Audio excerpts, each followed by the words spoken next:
America is back, and our country will be woke no longer.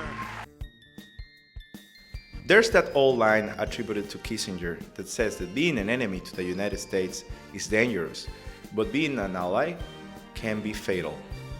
This episode is about that. It's about how the imperialist policies and narratives imposed to the East Asian countries, particularly South Korea and Central America, particularly Honduras, affect the way people's lives are developed normally, and also the way resistance is organized through social activism and partisan militancy.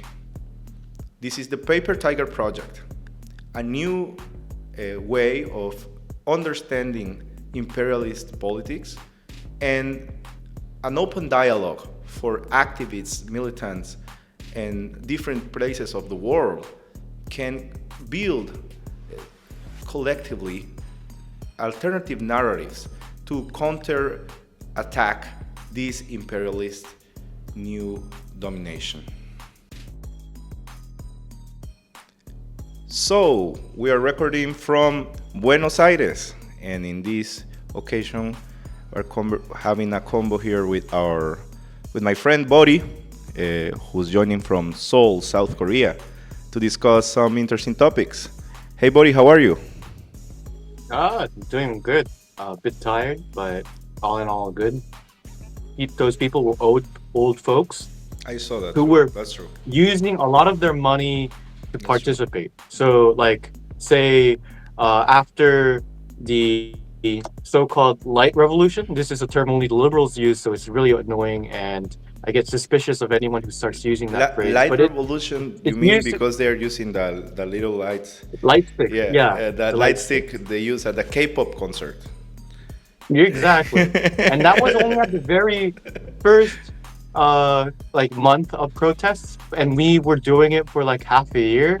So that's only captures a very small portion of what the protests were. I want to interrupt you with this question. Do you have one of those Sure. light sticks? Do you own one? Or do you own many? So I would say I like a quarter, yes. You know, the Honduran process of resistance comes from far away, long time ago, of course, since the 20th century, and we could go through many struggles. You know, similar way of the protests in South Korea. People were mobilizing against corruption. People were carrying torches, but there was a concept about light over there too. You see, it was called the Torches March, a civilized citizenship that hegemonic powers want to strive, even in the social movements. You can protest, but you have to do it like in a civilized way.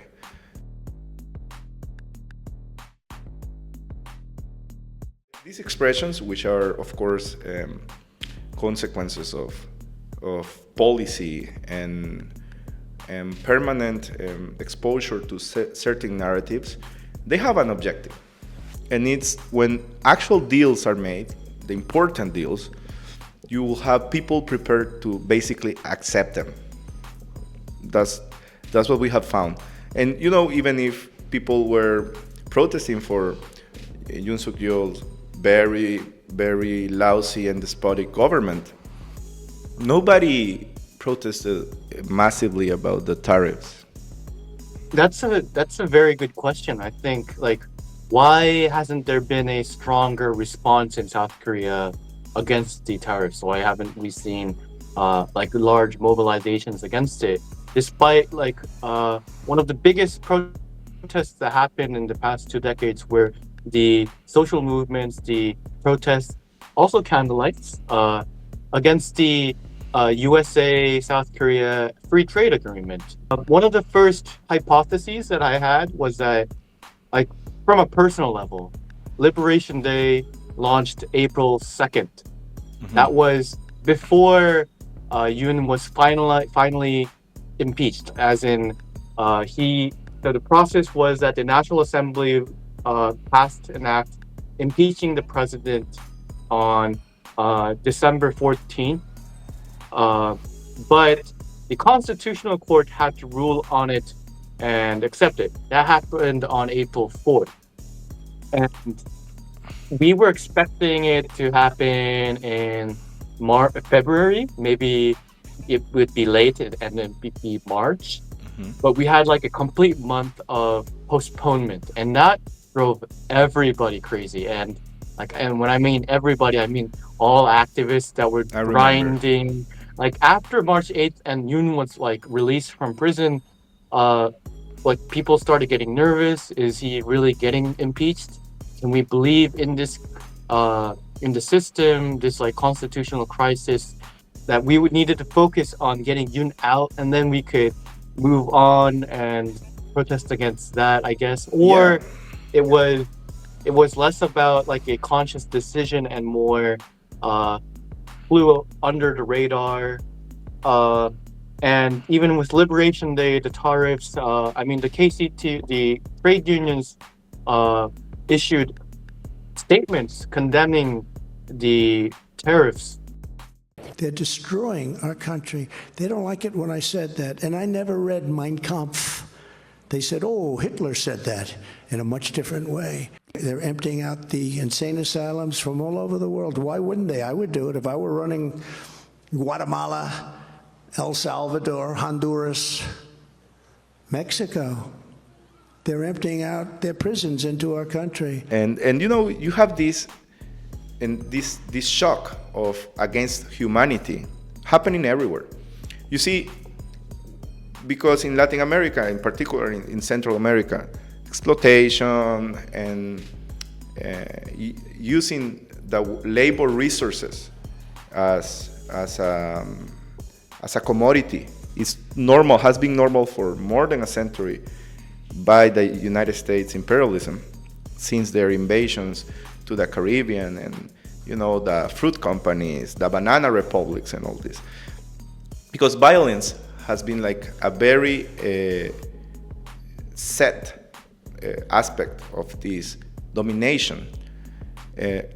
What they are doing now to the migrants, I think about this, and I think about the social shock of actually having to leave your country, get abused by mafias, running for your life. And when you get there, after some years of stability, you get followed by the police and you get basically set as a criminal when you were probably or come from families who were fleeing crime. Nayib Bukele in El Salvador is a very cool and popular dictator who has imprisoned hundreds of thousands of people in a 6 million population country without a process, without a trial. And you know what? He has 90% approval rate. You see this dehumanizing process, of course. It's everywhere. It's part of capitalism. You see it in the way that here people like dogs a lot, more than cats even. But when you see a beggar or a person who is in street conditions, homeless, they don't approach to that person in the same way. And that is something I think that happens around the world. Dehumanizing ideology working through people. And I think when we set the idea of having this discussion, talking about imperialism, the paper tiger, we were also trying to say this big problem, which is like affecting all the aspects of our societies, of our personal lives, can be defeated. Can be defeated because it has made so many enemies around the planet. It has affected so many lives that it is not possible to keep living in this way. But I also think that if you look at the inside politics in the United States and you see how it is not working for their citizens either, how it has been degrading their quality of life, this plutocracy, this oligarchy, capitalism is hitting their limits. and their alternatives are not human. They are thinking about populating Mars, the Silicon Valley tech bros. They are thinking about a dystopia where they will privately own capitalism, and not even the American state is necessary. You see all these ideologies, these crazy proposals, and you think, why can't we make a proposal? What type of society we want to live on? But it is a necessary discussion, I think. It is very necessary.